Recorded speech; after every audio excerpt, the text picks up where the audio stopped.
Bonjour, je suis le docteur David Donat. J'aimerais vous présenter dans cette vidéo le SubCap. Dans une vidéo précédente, nous avions évoqué toutes les possibilités de retraitement laser après un smile. J'aimerais passer plus de temps sur une technique que nous avons mise au point avec mon équipe en 2015, le SubCap.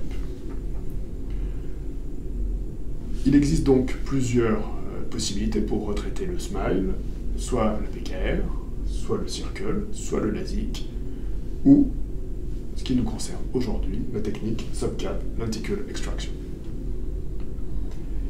Il faut comprendre que pour réaliser le SubCap, on utilise l'interface du premier smile.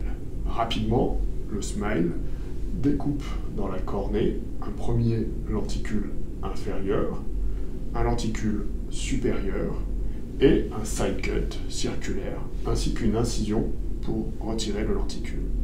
Donc le smile normal, une incision inférieure, une incision supérieure, un side cut et une incision qui va jusqu'à la surface pour retirer le lenticule. L'idée du SubCap, c'est d'utiliser l'interface du premier smile pour le faire devenir le plan supérieur du nouveau smile. Donc on programme un nouveau smile à la même profondeur que le smile initial.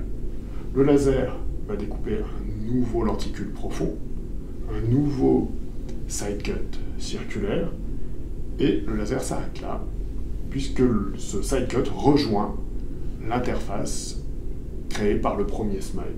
On réouvre manuellement l'incision créée auparavant qui va jusqu'à la surface, et on retire le nouveau lenticule. L'avantage de cette technique est donc de recréer un smile dans la cornée, en gardant les avantages du smile pour faire un retraitement, mais en évitant les interfaces, les mélanges des interfaces, ce qu'on appelle un millefeuille, les interactions entre les différentes découpes. Il n'y a donc pas de découpe de capot comme dans un Circle ou un LASIK. En vidéo, une vidéo d'un SubCap, on réalise le docking, le laser découpe le plan profond, de la même façon que dans un smile classique, le side cut, donc la découpe circulaire qui rejoint l'interface de l'ancien smile, et on n'a plus qu'à libérer la première interface, redisséquer la nouvelle découpe. Alors ce sont souvent des lenticules très fins, puisque lorsqu'on fait des retouches de smile ou des retraitements de smile, les corrections à apporter sont faibles. Et l'on retire le nouveau lenticule par l'incision que l'on a ouverte manuellement. Voilà. En fait, comme un smile initial, mais sans avoir découpé l'interface supérieure.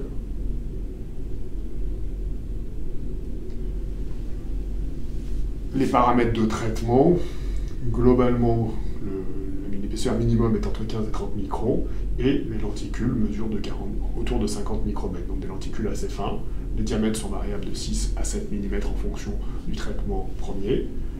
L'énergie utilisée est toujours au seuil de plasma, et les espacements sont assez classiques pour un smile.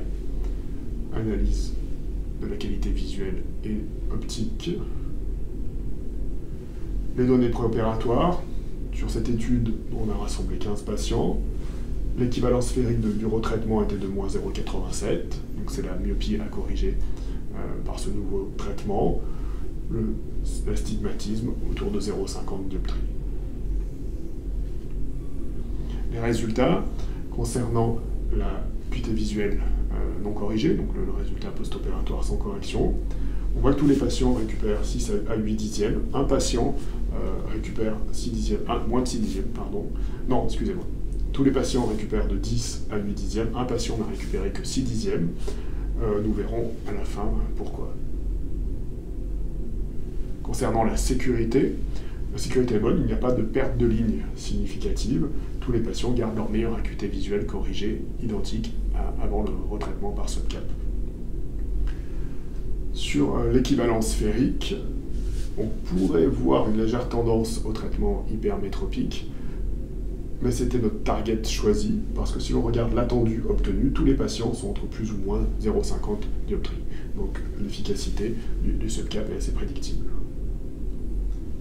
Sur la correction de l'astigmatisme, on voit que tous les patients ont moins de 0,75 dioptries. Un patient garde un astigmatisme de 0,75 dioptries, et la stabilité de l'équivalence sphérique dans le temps est bonne. Concernant la qualité optique, l'OSI retrouve ses valeurs à 1 mois. La MTF, témoin des aberrations optiques, retrouve les valeurs à 1 mois aussi. Et le STRI ratio ne change pas, c'est logique. Si l'on analyse la sensibilité au contraste subjective, on voit que les valeurs post-opératoires reviennent aux valeurs préopératoires à 1 mois. Et là, on parle donc du patient qui n'a pas eu le meilleur résultat, que l'on disait précédemment. C'est un patient qui avait été initialement traité avec une énergie forte, celle qui était conseillée au départ. Mais le problème de ces énergies, comme nous l'avons décrit dans d'autres vidéos, est l'irrégularité de l'interface. Et en ayant recréé un nouveau smile avec une interface irrégulière, bien sûr, le nouveau traitement a augmenté l'irrégularité pré-op, donc l'acuité visuelle n'était pas au rendez-vous. Donc vraiment, ce qui est important à retenir de ce cas, c'est qu'il faut regarder la régularité du lenticule avant de reprogrammer un subcap. Donc en conclusion, le subcap est une technique efficace et sûre qui permet de retraiter un smile après une imprécision réfractive en gardant tous les avantages d'un smile.